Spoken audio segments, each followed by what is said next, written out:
छठी माई के घटवा पर आजन बाजन बाजा बजवाई हो। गोदिया में हुई है बलकवा तो अर्घ देवे आई हो।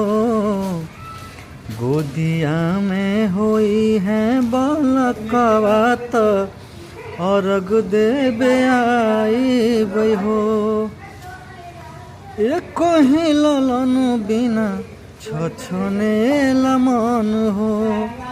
सुन सन लागे हमारा घर बारंगनमा। पूरी जहिया दिलवा के ललसा त मनसा पुराई हो। गोदिया में होई है बलकवा त और